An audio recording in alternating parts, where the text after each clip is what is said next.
Hello, hello. You caught me practicing. And hello, everyone.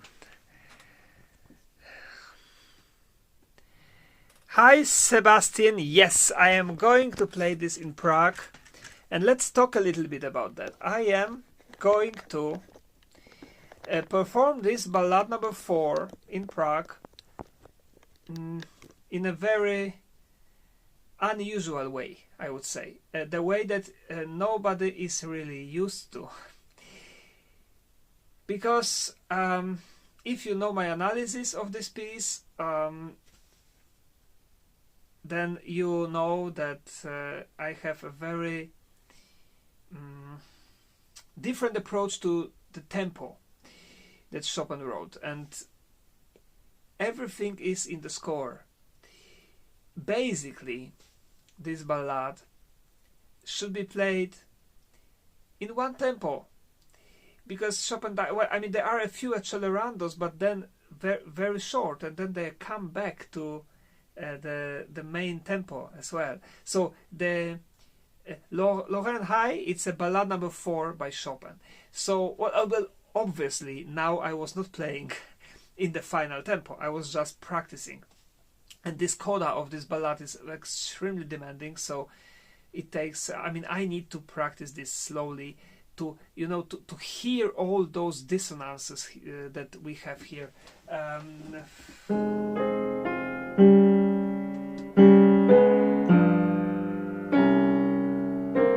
That's really dramatic, right? That's dramatic. But the thing is, this ballad is considered to be the hardest.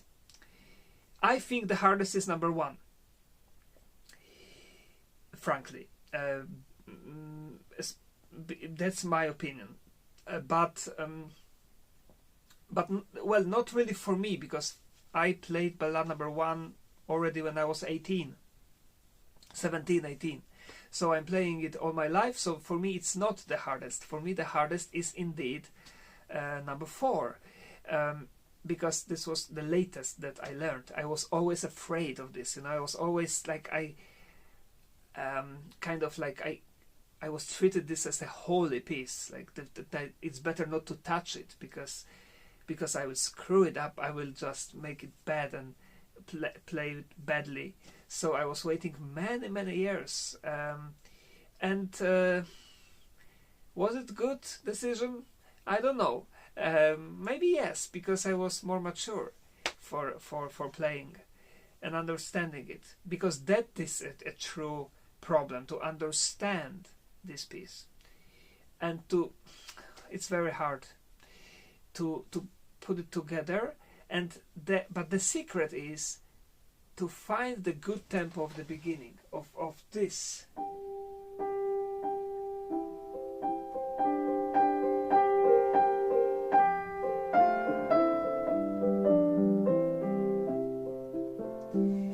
Because later everything is in the same tempo. This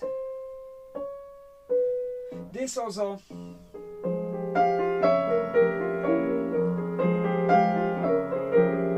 And this also.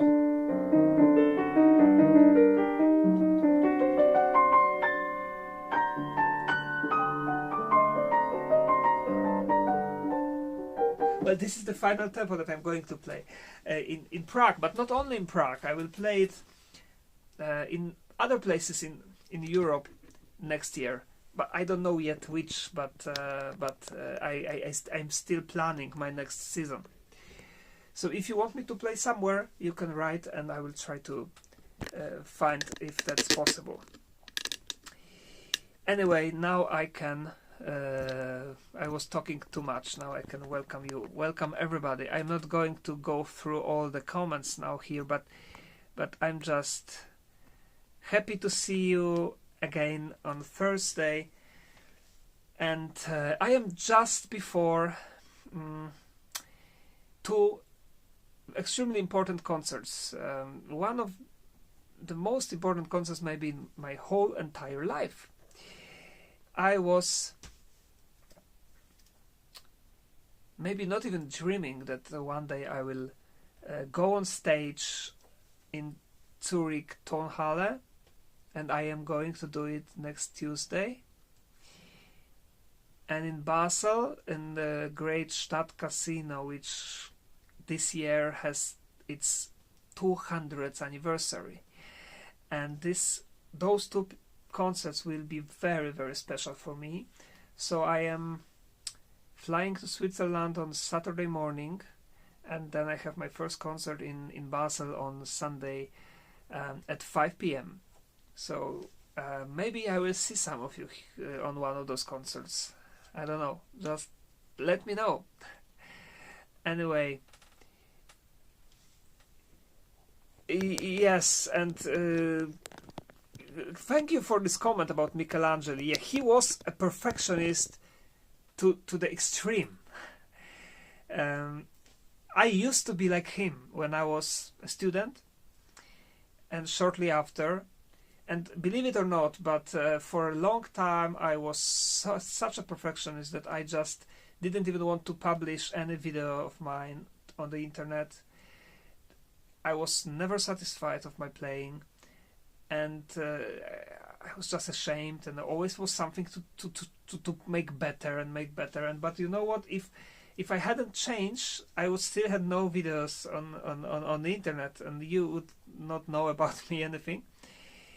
And the reason I changed was because first of all I saw some people like Michelangelo and Michelangelo himself, and I thought like, oh my god, this is like me, but I don't like it.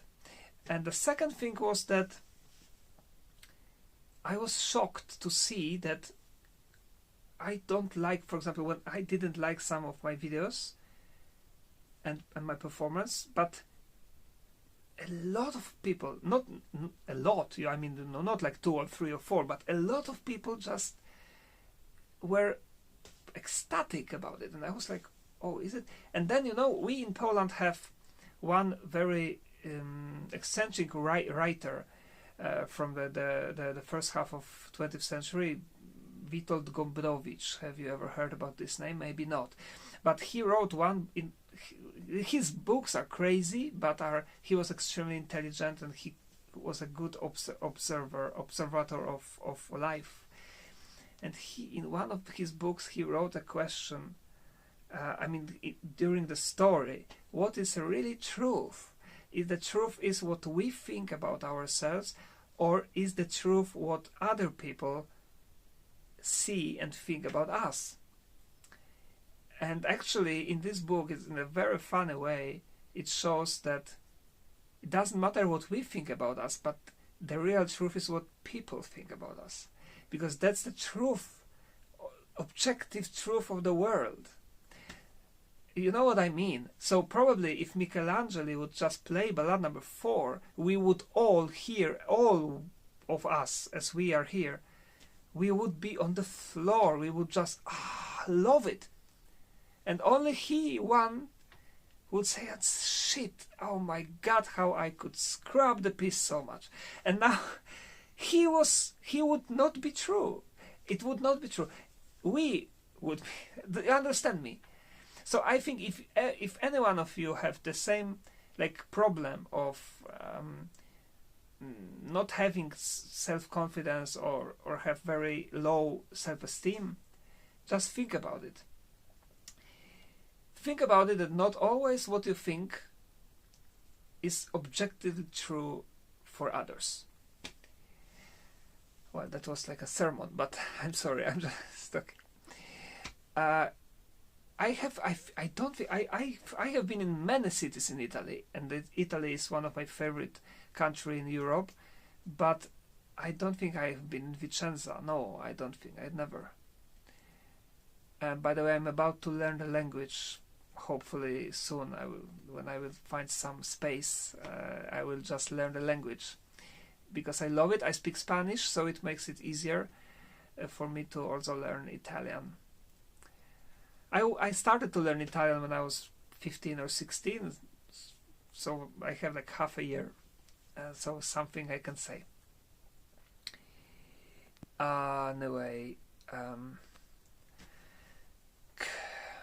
creep phase. Oh, that is very interesting what you say. Well, definitely, it's very hard to choose. Well,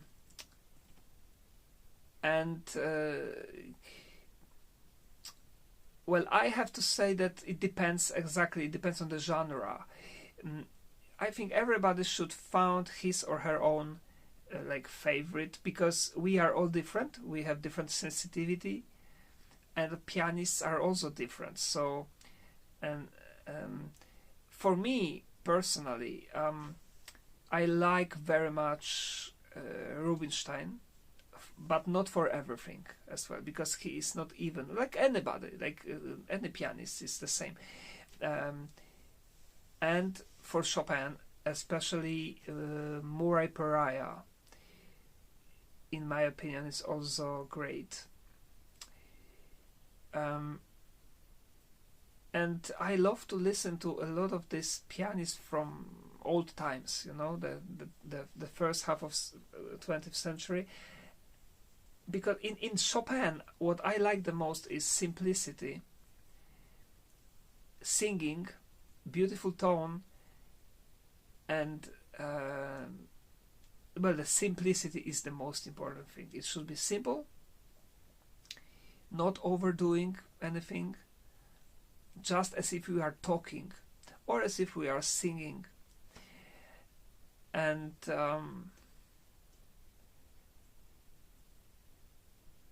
but frankly, I have to say to you that for many years now, I'm not listening to Chopin, to any Chopin by anybody. I'm not listening, and that the reason is that I'm recording myself all Chopin music, and I want this to be extremely mine, like extremely subjective, without any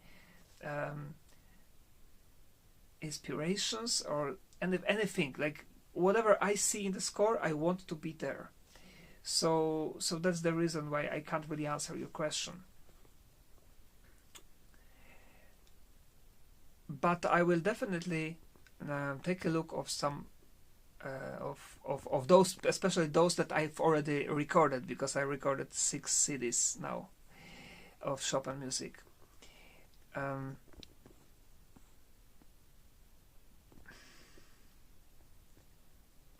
Oh my God, Yellow Jacket! I believe it or not, but I don't know what you're talking about.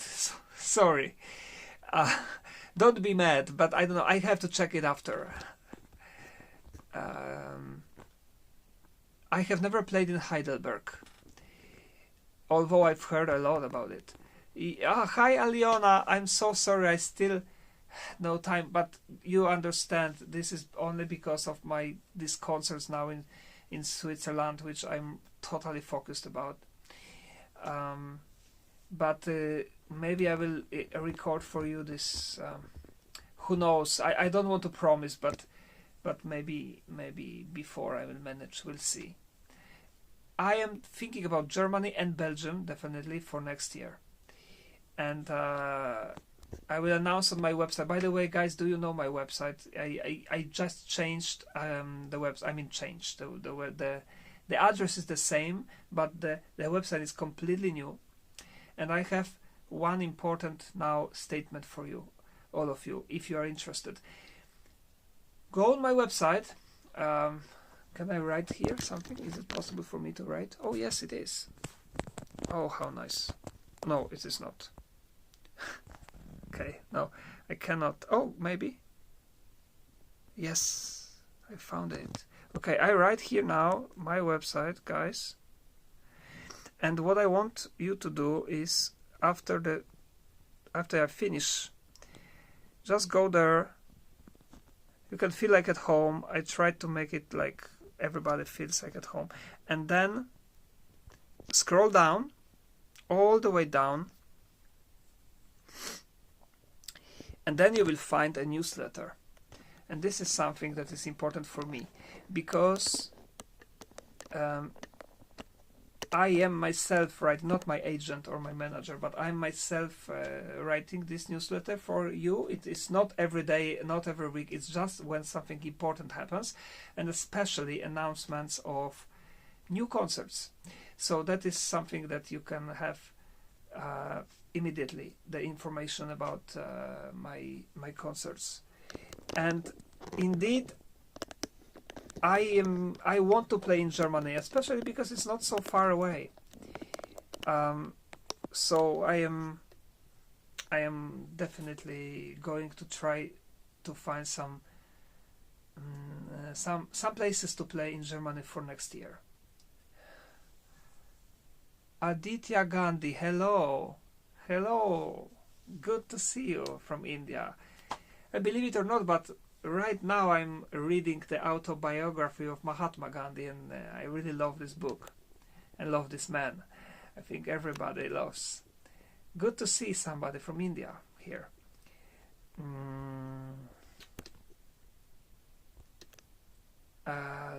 Romania. We have Romania. Hello. I have played in Romania, in Cluj and in Iași.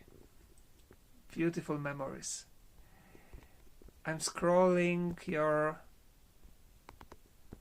Denmark. Oh yeah, that is also on my list. The Copenhagen is also on my list for next year. We'll see, because of course the time is also short. I will also play a lot of concerts in Poland. Well, the dress codes. Well, there is a dress code for me. But I think everything depends on the time of the year and depends on the whole. If you go to like a Philharmonic Hall or Rudolfinum in Prague or those concerts here in Switzerland I'm going to play, then of course you should wear something elegant. But if you go to some small hall or you go in the summer or something, then you can wear whatever you. I mean, of course, with some respect, but.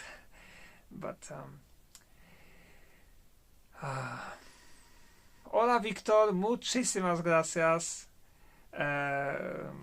Gracias y claro, que tengas un buen trabajo.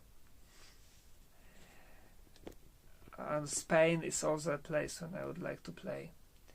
So for next year, well, actually I already start in Prague, but for next year I have a new program. I plan a new program, which the title will be Late Masterpieces of Chopin, and this will be a lot of beautiful masterpieces, including Polonaise Fantasy, Barcarolle, Nocturnes Opus 62, Ballade No. 4, Mazurka 63, and Nocturnes 55 as well. Berceuse. A very beautiful program, I hope, and very demanding as well, but probably the closest of my heart. Just too bad the time is not enough to play Sonata No. 3, because that is also one of my, well, if not my favorite, probably my favorite pieces.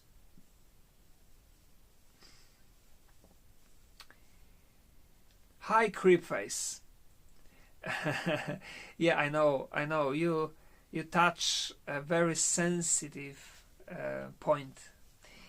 Indeed, I have just recorded this piece on the CD, which you can find on Spotify, and I am just getting my spirit to finally publish the analysis of this piece. So I don't want to promise, but I think I can promise you that this year I will make it, definitely, as well as some other posthumous polonaises that I haven't done, and maybe some other pieces. We'll see. Stefano Marenzi, hello. Oh, Milano is beautiful. La Scala is one of my dreams to perform there, but it's nearly almost impossible to get there. Hi Sylvia, also from India. Good to meet you. Oh God, Opus 9 is just so beautiful, and I never get bored. It is overplayed, especially number 1 and 2, but I love to play it. I love to perform it. and every time I perform, that's because Chopin was in love for the first time in his life, and like for me, every time I play it, I also come back to those times and to this feeling, and it's just never. It's never boring. I'm talking about this because some pianists, most of the pianists actually, they say, oh, you play Opus 9, it's so boring, it's so overplayed. Why don't you play Gaspard de la Nuit by Ravel, or some, Brahms, Paganini, or whatever? I just love it, and I think also the audience love it. So that's why don't we make people happy by playing what they love? Even, of course, Gaspard is also a great masterpiece. So yeah. So now I'm going to have a very busy time, because I have concert this Sunday, then the Tuesday, then I'm coming back home, but only for one day, guys, for Thursday. And now the question is, will I be here next Thursday? Try to understand me. This will be the only day I'm at home, and the Friday I'm going North Poland to play, and then I have 3 concerts in 4 days, and then I'm driving down back to, because I live in the south of Poland, close to Vienna. I'm closer to Vienna than to Warsaw, So Full Elisa, well, I can play a little bit if you want.